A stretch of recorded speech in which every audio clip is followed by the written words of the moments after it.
Well, good evening, everyone. We thought we'd take a trip to Rutland. We've seen, well, I saw some posts probably about 3 or 4 days ago online of some epic Osprey shots, and they've just arrived back. So got my mate John Green Photography, just put his Instagram link up, and we're going to go and look for them tomorrow. We've arrived a bit late because obviously we had to leave just after work. But yeah, follow us along, come and see if we can actually see them at a decent distance.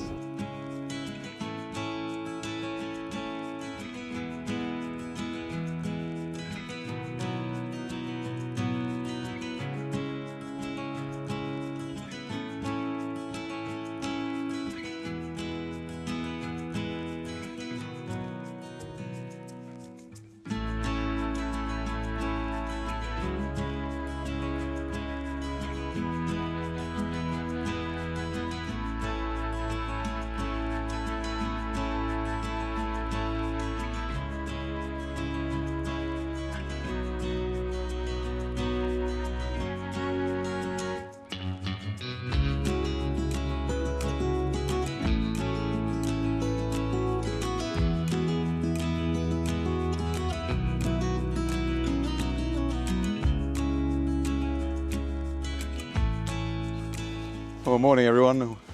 We just arrived at the nature reserve to get into the Osprey viewpoint, so we're just walking down the path now. This is John. Hi. Yeah, beautiful morning, very cold, and quite a lot of frost around, so let's see if we can see them. Already seen a bar now on the way in. Hopefully it was picked up by the cam on the way drive in, but it was into a private field, so we couldn't go and see it, unfortunately. But there we go.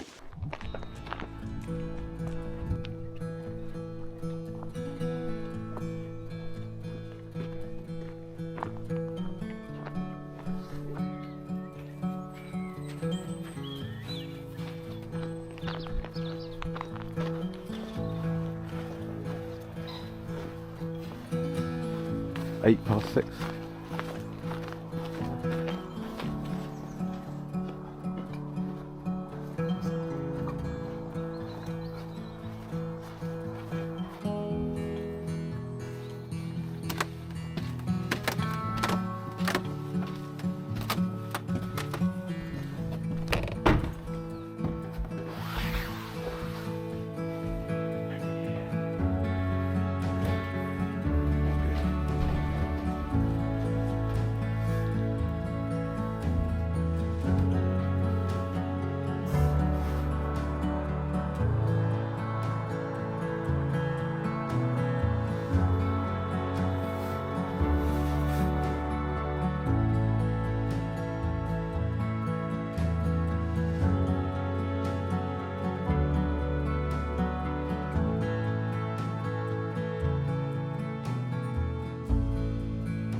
Well, good morning from the shallow water hide at Rutland Water. We got in here nice and early, just as the sun's rising up, and we've seen both ospreys sitting on a nest. Unfortunately, it's been a bit of mist overnight, which has made it very hazy, but you can see the video footage. It's nice to see them. Welcome back to the UK. And I think it's Maya, which is the matriarchal osprey at Rutland Water in this area, and then number 33, who hasn't got a name yet. And we're just going to sit here till a little bit later and then go and get a nice cup of tea at the visitor centre and then come back and see what happens. But it's so great to see the ospreys back in their summer home, and yeah, well worth making the journey. I just love ospreys. They are such a fantastic bird, having made, it's about probably 2,500–3,000 miles journey on their own from Africa, which is just absolutely mind-blowing that they do that, that they navigate back to their same nest. Yeah, fingers crossed they'll have a really successful brood. We'll see what else we can see today.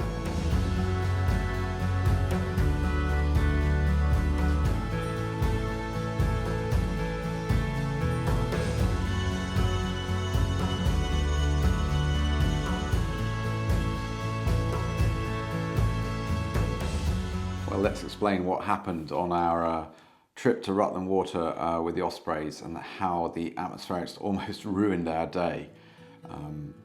As we got there, we know it was a very cold morning at -2, but as the sun was rising, obviously the heat from the sun this time of year is getting stronger than in the middle of winter, as it's sort of end of March time. And what we found, because the Osprey nest was so far away, I was having to use my 15400 with a 2x teleconverter to get full frame video images. And even at 7 o'clock in the morning, the sun's heat was causing heat haze. So let's explain a bit about heat haze and how it affects your photography. As you can see from the video, it does cause this shimmering effect and it basically blurs everything. It makes images look soft. I first noticed this on a trip to Mull a few years back, and we saw an otter on the shoreline, right on the shoreline, and Mull has a beaches with a lot of seaweed on it. So you have the beach, then you have the seaweed. And the sun was bright, but it wasn't too bright, it wasn't harsh, and we were like, oh, brilliant, we can get some lovely shots of the otters because he was quite close. Took loads of shots, fantastic, thinking, oh, we'll get amazing shots.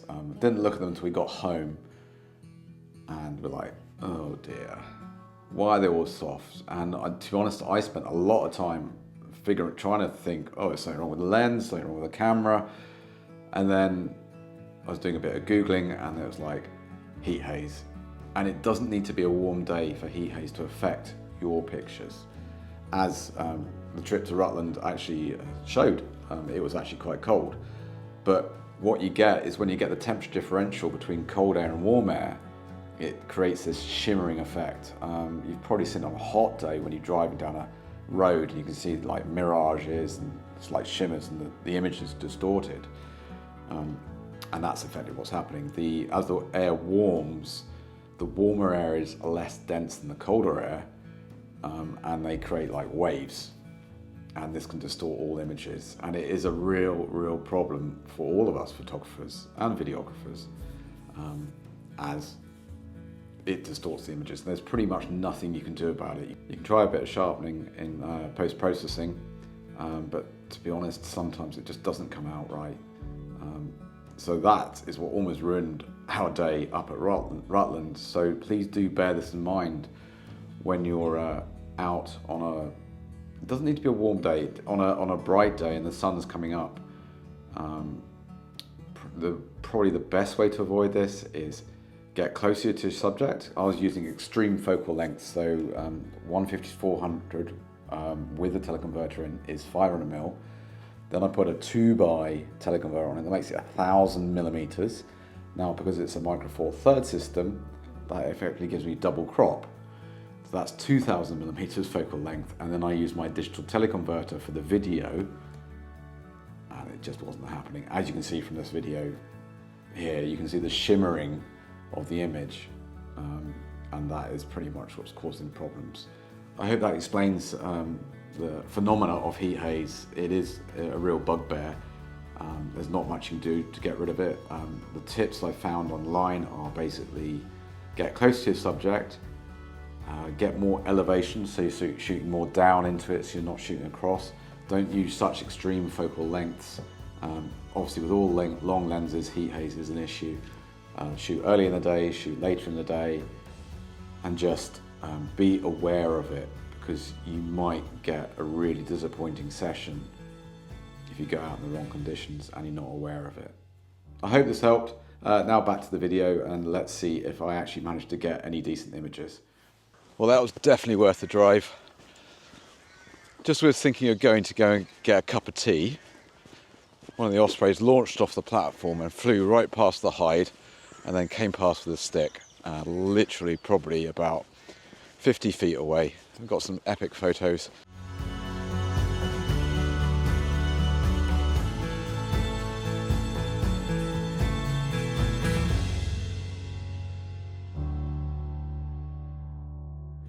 Really pleased.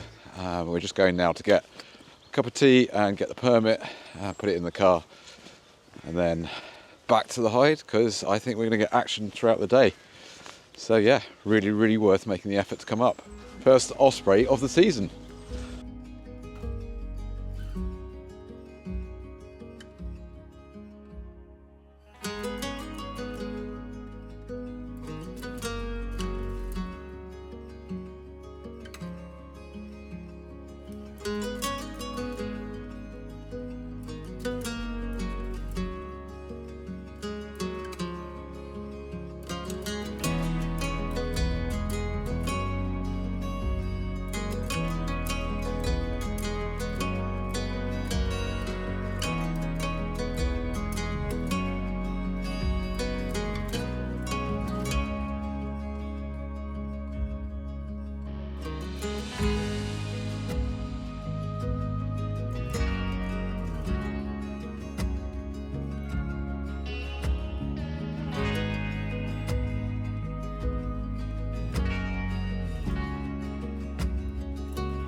So it's going well today. We've been up in the hide now for about 6 hours, and there's been quite a lot of activity from the Ospreys. They've sat on the nest and flying around a bit. We had a red kite chase it. One of them's been going for a wash, and quite a lot of mating activity as well, which is great to see. So we're just waiting now till the afternoon and see what that brings. But yeah, it's been awesome. Had some oyster catchers come in, shovelers, gabble. Yeah, it's a great spot.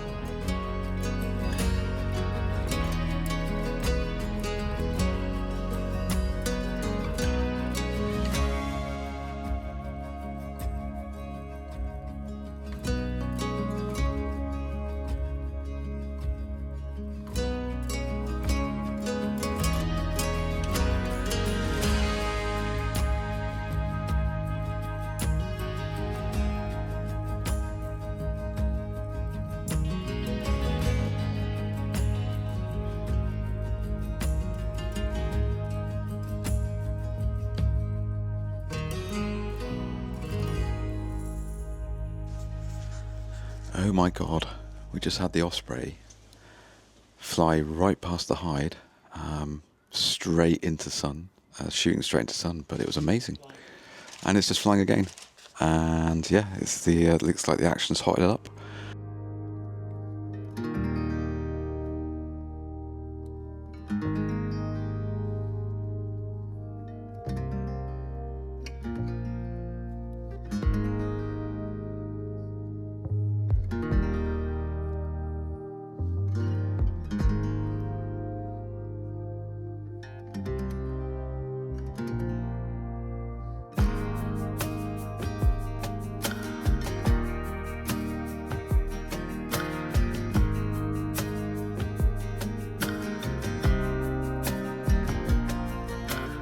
What an epic day. So worth the effort to come up and welcome the Ospreys back to England, to Rutland Water. First time I've been here, but I'm coming back again. Yeah, awesome. We just had another really close flyby from, I think it was number 33, the male. Yeah, brilliant, absolutely awesome. So now I've just got a long drive home. Hope you've really enjoyed this video and some of the tips I've given you about atmospheric conditions, what to do and what not to do. I've got some great examples of what not to do. But yeah, please do like and subscribe and follow me for more. Thank you very much.